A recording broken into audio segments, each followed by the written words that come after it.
नाज़रीन किराम, इस वक्त भारत और बांग्लादेश के दरमियान हालात इंतहाई कशीदा हो चुके हैं। और भारत जो कि बांग्लादेश को अपनी प्रॉक्सी और अपनी कॉलोनी समझकर बैठा हुआ था, अब ना सिर्फ बांग्लादेश भारत को आंखें दिखा चुका है और भारत को ये वाजे कर चुका है कि बांग्लादेश एक आज़ाद और खुद मुख्तार मुल्क है, लेकिन अब ये तनाज़ा मजीद शिद्दत इख्तियार करता जा रहा है। यही वजह है कि बांग्लादेश ने इसी दिन की तैयारी के लिए अपने बॉर्डर पर अपनी ना सिर्फ सिक्योरिटी को बढ़ाया, बल्कि बांग्लादेश की एयरफोर्स चाइना और पाकिस्तान के साथ मिलकर एयरफोर्स की जो हिस्ट्री है बांग्लादेश की, उसकी सबसे बड़ी अपग्रेडेशन कर रही है। बांग्लादेश ने इंडिया के बॉर्डर के करीब अपने बेसेस और अपने जो रनवेज हैं और जो इनके फाइटर जेट्स और बाकी सारी डिप्लॉयमेंट्स जो हैं, वो किसी वजह से बढ़ाई हैं। और अब जो डेवलपमेंट हुई है और जिस तरह से बांग्लादेश के अंदर भारतीय सिफारत खाने पर हमला हुआ है, भारतीय सिफारत खाना जो है उस पर लोगों ने गमो गुस्से का इजहार किया है।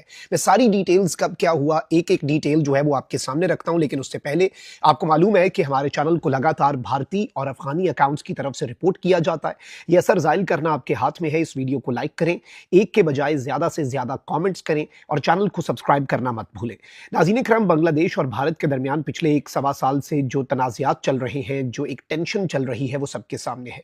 बांग्लादेश में मतलूब और सजा याफ्ता हसीना वाजिद जो कि इंसानियत के खिलाफ जराइम में मुलव्वस है, उसे भारत ने ना सिर्फ पनाह दी है बल्कि मुआहदे के तहत हसीना वाजिद को भारत वापस भी नहीं कर रहा। बांग्लादेश और भारत के दरमियान कैदियों के तबादले का मुआहदा है, ये याद रखिएगा। फिर इसके साथ ही साथ भारत जो है वो बांग्लादेश की हुकूमत, जब भारत ने देखा कि भाई ये तो नीचे नहीं लग रहे, ये तो हसीना वाजिद की तरह अपने मुल्क को, हमारे मुल्क की एक प्रॉक्सी या कॉलोनी नहीं बना रहे, तो भारत को गुस्सा आया। भारत से ये बात हजम ही नहीं हुई, क्योंकि जब से बांग्लादेश का क़याम हुआ था उसके बाद से जो वहाँ के हुक्मरान हैं उन्होंने बांग्लादेश की आवाम के बरक्स बांग्लादेश को भारत की प्रॉक्सी बना दिया। बांग्लादेश के लोग जो हैं वो खुद मुख्तार हैं, वो आज़ाद सोच के मालिक हैं और वो अब पहली मरतबा बांग्लादेश जो है वो अपने मफादात और अपने मुल्क के और अपने अवाम के मफादात को लेकर चल रहा है। और ये चीज़ अब इंडिया से कैसे हजम होगी। फिर रिसेंट टाइम्स के अंदर जो टेंशन्स बढ़ी हैं वो भी आप सबके सामने हैं। इंटरेस्टिंगली बांग्लादेश चाइना के बहुत करीब आ गया है। पाकिस्तान और बांग्लादेश के दरमियान दूरियां खत्म हो नहीं रही, दूरियां खत्म हो चुकी हैं। जो हाई लेवल मिलिट्री के ट्रिप्स हैं ये बिला वजह नहीं थे और अब बांग्लादेश और पाकिस्तान जो एग्रीमेंट करने जा रहे हैं। फिर इसके साथ ही साथ China J-10C multi role aircraft Bangladesh को देने जा रहा है, पाकिस्तान JF-17 थंडर्स देने जा रहा है। और याद रखिएगा ये वही एयरक्राफ्ट हैं जिन्होंने भारत को उड़ा के रख दिया, राफेल जिसके सामने टिक नहीं पाया। तो एक तो ये चीज भी एस्टैब्लिश होती है।